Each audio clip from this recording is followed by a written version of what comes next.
राधे। हरे कृष्णा। कैसे हो आप सभी लोग? आशा करती हूँ आप सभी परम मंगल में होगे, स्वस्थ होगे, अच्छे होगे। सबसे पहले आप सभी को श्रावण मास में पड़ने वाली शिवरात्रि की अनंत और अनंत शुभकामनाएं। वैसे तो महीने में एक शिवरात्रि आती ही आती है, उसमें से प्रमुख दो शिवरात्रि होती है। एक को तो जिसको आप महाशिवरात्रि के नाम से जानते हैं, दूसरी होती है जो श्रावण मास में आने वाली शिवरात्रि होती है, जिसमें सभी कांवरिया आते हैं जल लेकर और भोले बाबा पर जल अभिषेक करते हैं। उसको श्रावण मास की शिवरात्रि बोली जाती है। अगर आप चाहते हो कि आप श्रावण की शिवरात्रि का व्रत प्रारंभ करना चाहते हो, तो सावन की शिवरात्रि इससे शिवरात्रि का व्रत प्रारंभ करना चाहते हो, तो आप सावन की शिवरात्रि से भी शिवरात्रि का व्रत प्रारंभ कर सकते हो। 11 अप्रैल को महाराज श्रावण मास की शिवरात्रि है और बहुत अच्छा योग है इस दिन, क्योंकि इस दिन मंगला गौरी व्रत भी है। माँ माता पार्वती को डेडिकेट होता है मंगला गौरी व्रत, और मंगला गौरी व्रत करने के बहुत फायदे होते हैं। इसी दिन श्रावण मास की शिवरात्रि भी है और इसी दिन व्यतिपात योग भी है, जो कि अपने आप में बहुत अच्छा है। कहते हैं जब हम 100 सूर्य ग्रहणों में जितना दान करते हैं, सूर्य ग्रहण में दान करने की महिमा श्रीमद् भागवत महापुराण में इतनी ज़्यादा आई है कि मैं आपको क्या बताऊं कि भगवान श्री कृष्ण जी भी सूर्य ग्रहण के समय कुरुक्षेत्र में आए थे दान करने के लिए। इतनी ज़्यादा महिमा है। तो 100 सूर्य ग्रहण में आप जितना दान करते हो, उतना दान अगर आप व्यतिपात योग में कर लो, तो एक व्यतिपात योग में दान करने का फल 100 सूर्य ग्रहण के समान हो जाएगा। तो 11 अगस्त इम्पॉर्टेंट तारीख है, क्योंकि इसमें माँ मंगला गौरी का व्रत, श्रावण मास की शिवरात्रि और व्यतिपात योग भी है। अच्छा, बड़े सारे लोगों का 9 तारीख का एकादशी का व्रत रहा होगा, 10 तारीख का आप लोगों का प्रदोष और सावन के सोमवार का व्रत रहा होगा, और अब आप कह रहे हो दीदी आप हमें 11 तारीख का भी व्रत करने के लिए बोल रहे हो, जो कि सावन की शिवरात्रि के व्रत में माना जाता है। आप लोग सावन के सोमवार का व्रत रखते हो? सावन के चारों सोमवार के व्रत के बराबर फल की प्राप्ति सावन की एकमात्र शिवरात्रि के व्रत में मिल जाती है। देखो, मैं 3 व्रत इकट्ठे पढ़ रहे हैं, मैं ये नहीं कहूँगी कि भैया अगर आप में सामर्थ्य तो कर लो। मैं डेफिनेटली बोलूँगी कि अगर शरीर में सामर्थ्य तो डेफिनेटली आप ये व्रत करो, क्योंकि ये बहुत अच्छा योग है, बहुत अच्छा व्रत है। लेकिन अगर व्रत शरीर में सामर्थ्य नहीं है, तो सावन की शिवरात्रि पर शिवलिंग पर महाअभिषेक अवश्य करो।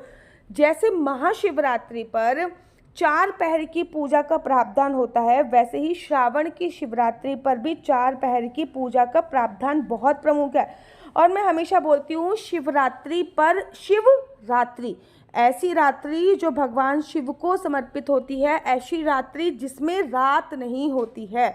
देखो, जन्माष्टमी हो गया, शिवरात्रि हो गया, नवरात्रि हो गई, ये कुछ ऐसी रात होती हैं जिसमें रात नहीं होती है, जिनमें रात की पूजा का ही बड़ा विशेष महत्व होता है। और भगवान शिव की पूजा का तो प्रमुख समय ही प्रदोष काल बोला जाता है। मैं जब छोटी थी तब मैं मंदिरों में जाती थी, तो मैं देखती थी सुबह सुबह तो भोले बाबा पे सब लोग जल चढ़ा रहे होते थे, पुष्प चढ़ा रहे, इतनी भीड़ होती थी मंदिरों में, इतनी लंबी लंबी लाइन लगती थी, मैं आपको क्या बताऊँ। लेकिन शाम के समय भोले बाबा इंतजार कर रहे हैं कि मेरे भक्त आएँ, मुझ पे जल अभिषेक करें, प्रदोष काल है, वो जो मांगेंगे वो पूरा हो जाएगा। लेकिन शाम के समय किसी को पता ही नहीं होता कि जैसे भगवान विष्णु की पूजा सुबह की जाती है, वैसे ही भगवान शिव की पूजा शाम के समय करने की बहुत बड़ी महिमा शास्त्रों में बताई गई है।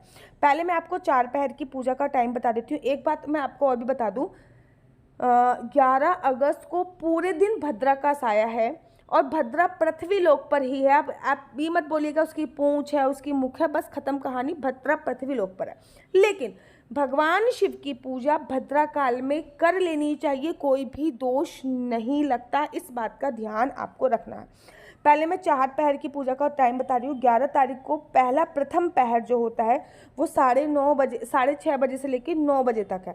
6:30 बजे से लेके 9 बजे, 6:30 से 7:30, 7:30 से 8:30 और 8:30 से 9, हर एक पहर जो है वो आपको 2.5 घंटे के आसपास का मिलेगा। इन 2.5 घंटे में आप कुछ भी ना कर पाओ तो कम से कम एटलीस्ट 1 लोटा जल शिवलिंग पर जरूर चढ़ा दीजिएगा। या तो आप घर पे पार्थिव शिवलिंग बना लीजिएगा। पार्थिव शिवलिंग होता है मतलब एक गमला लीजिए, गमले में जो मिट्टी है उससे एक शिवलिंग नुमा आकृति बना लीजिए। अब भोले बाबा को याद करके उस शिवलिंग नुमा आकृति में भोले बाबा को याद कीजिए और बस आपका पार्थिव शिवलिंग तैयार है। अब उसमें आपको पूजा अर्चना वंदना करनी। अगर आप इस यहाँ पे नहीं करना चाहते हो तो घर पर एक नर्मदेश्वर शिवलिंग आप मंगा लीजिए। कहावत है माँ नर्मदा का कंकड़ कंकड़ है शंकर शंकर शंकर, तो नर्मदेश्वर शिवलिंग की बहुत बड़ी महिमा है। नर्मदेश्वर शिवलिंग आप नीचे दिए गए नंबर पर भी हमसे संपर्क करके मंगा सकते हो या फिर हमारी वेबसाइट हरिबोलमार्ट.com से भी संपर्क करके मंगा सकते हो। तो 4 पहर की पूजा में पहला पहर जो होता है मैं स्टार्ट करती हूँ 4 पहर की पूजा, या फिर आपके घर पे जो भी शिवलिंग है आप उसमें भी पूजा अर्चना वंदना कर सकते हो। लेकिन ये जो दिन है सावन की शिवरात्रि, अगर व्रत रखते हो तो बहुत अच्छी बात है। एक व्रत 3 फल, सावन की शिवरात्रि का तो व्रत मिलेगा ही मिलेगा फल। दूसरा होता है कि इस दिन माँ मंगला गौरी का व्रत भी है जो संतान सुख को देने वाली होती है, वो भी बहुत अच्छा है। और तीसरा है इस दिन व्यतिपात योग है जो कि करोड़ों सूर्य ग्रहण के समान फल को प्राप्त कर देने वाला होता है। तो एक व्रत रखोगे 3 व्रत रखने का आपको फल मिलेगा। तो प्रथम पहर की पूजा आपको 6:30 बजे से 6:30 बजे से लेकर 9:30 बजे तक करनी है। प्रथम पहर में जल और गंगा जल से अभिषेक कराने की बहुत बड़ी महिमा है। कुछ भी नहीं करना, 6:30 बजे एक लोटा लीजिए, उसमें थोड़ा सा जल डालिए, थोड़ा सा काले तिल डाल लीजिए, थोड़ा सा गंगा जल डाल लीजिए और भगवान शिव पर पंचाक्षरी मंत्र ओम नमः शिवाय का जाप करते हुए समर्पित कर दीजिए। अब आता है दूसरा पहर। दूसरा पहर आपका 9 बजे से प्रारंभ होगा और 9:45 पे खत्म हो जाएगा। उसमें सबसे पहले जल से अभिषेक कीजिए, उसके बाद दूध और दही से अभिषेक करने की दूसरे पहर में बहुत महिमा है। कुछ नहीं करना, सिंपली एक लोटा जल लीजिए, पहले भोले बाबा को जल से अभिषेक करा दीजिए, फिर भोले बाबा को दूध से अभिषेक करा दीजिए, फिर भोले बाबा को दही से अभिषेक करा दीजिए और फिर दोबारा से जल से अभिषेक करा के पंचाक्षरी मंत्र ओम नमः शिवाय का जाप कर लीजिए। अब जो तीसरा पहर है वो 11 बजे से मतलब 11:45 से प्रारंभ होगा, रात को 2:30 बजे तक वो पहर रहता है। इसमें आपको घी और शहद से अभिषेक करने की बहुत बड़ी महिमा है। सिंपली 11:30 बजे के बाद एक लोटा लीजिए, उसमें जल लीजिए, पहले जल, देखो जल से हर बार अभिषेक होएगा, ठीक है ना। जल से अभिषेक कराइए, फिर भोले बाबा को अच्छे से शहद से पूरा नहला दीजिए, घी अच्छे से भोले बाबा के शिवलिंग पे छुपर दीजिए और फिर जल से अभिषेक करा दीजिए और पंचाक्षरी मंत्र ओम नमः शिवाय का जाप कर लीजिए।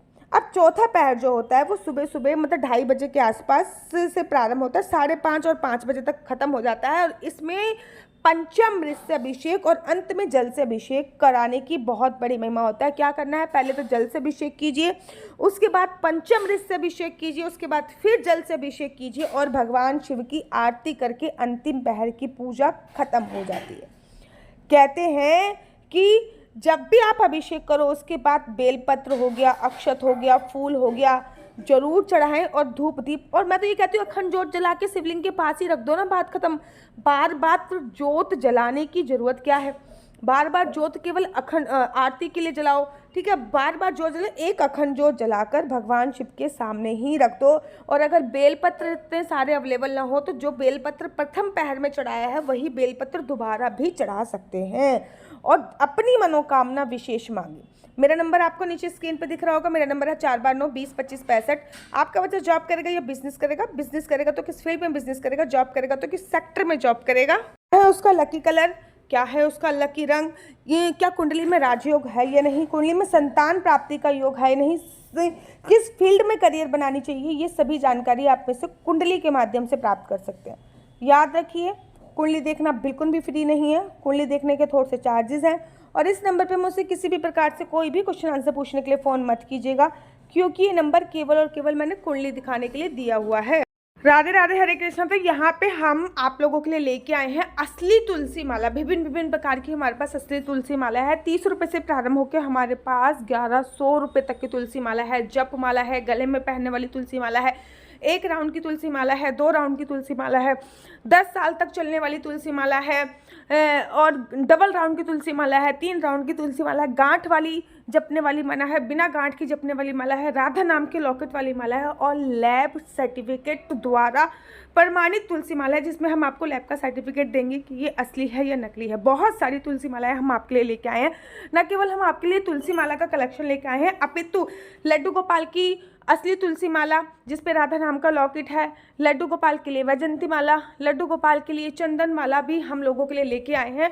और लड्डू गोपाल की तीनों माला का सेट है, तुलसी माला, चंदन माला और वैजयंती माला का सेट भी लेके आए हैं। साथ ही के साथ हम आपके लिए रुद्राक्ष के असली ब्रेसलेट, पानी में डालने वाला रुद्राक्ष, एक मुखी रुद्राक्ष से लेकर 14 मुखी रुद्राक्ष तक हमारे पास सारे लैब टेस्टेड रुद्राक्ष अवेलेबल हैं। आप हमसे ओरिजिनल रुद्राक्ष मंगा सकते हैं। ना केवल हमारे पास रुद्राक्ष अवेलेबल है, अपितु हमारे पास कानों में पहनने वाले राधा नाम के असली तुलसी के इयरिंग्स भी उपलब्ध हैं, जो कि अलग अलग डिजाइन, अलग अलग तरीके से आप लोगों को प्राप्त हो जाएंगे। ये राधा नाम के असली तुलसी के कानों के इयरिंग्स हैं और इसमें बहुत सारी वैरायटी हमारे पास उपलब्ध है। आप जल्दी से जो नीचे नंबर दिया गया है उस पर संपर्क करके अपनी चॉइस से कोई भी राधा नाम के इयरिंग्स अपने लिए ले सकते हैं। उनके प्राइस बहुत ही सस्ते हैं, 150 रुपये से फ्री हो 150 रुपये से स्टार्ट होकर मात्र 200 रुपये तक है। और ये है राधा रानी और भगवान श्री कृष्ण जी के चरण, जो आपको अपने मंदिर में जरूर और जरूर विभिन्न प्रकार की अलग अलग तुलसी मालाएं आप लोगों के लिए उपलब्ध है। 30 रुपये से प्रारंभ होकर 1300 रुपये तक की तुलसी मालाएं आप लोगों के लिए उपलब्ध है। हम आप लोगों के लिए लेके आए हैं श्रीधाम वृंदावन की रज, 8 प्रकार की रज इसमें उपलब्ध है। न केवल एक सेवा कुंज की, निधि कुंज की, ललिता कुंड की, राधा कुंड की, कृष्ण कुंड की, निधि वन की, यमुना जी की, 8 जगह की ब्रज रज इसमें आपको उपलब्ध हो जाएगी। ऑर्डर जल्दी से जल्दी नीचे दिए गए नंबर पर करिए, हमारे पास लिमिटेड स्टॉक है। राधे राधे। वीडियो अच्छी लगती है तो आप अपना यूट्यूब चैनल हरि बोल को लाइक शेयर सब्सक्राइब करना बिल्कुल भी मत भूलिए। तब तक के लिए मुझे दीजिए इजाजत। राधे राधे, हरे कृष्णा। आप सभी को श्रावण मास में आने वाली महाशिवरात्रि की अनंत और अनंत शुभकामनाएं। राधे राधे, हरे कृष्णा, हरि बोल।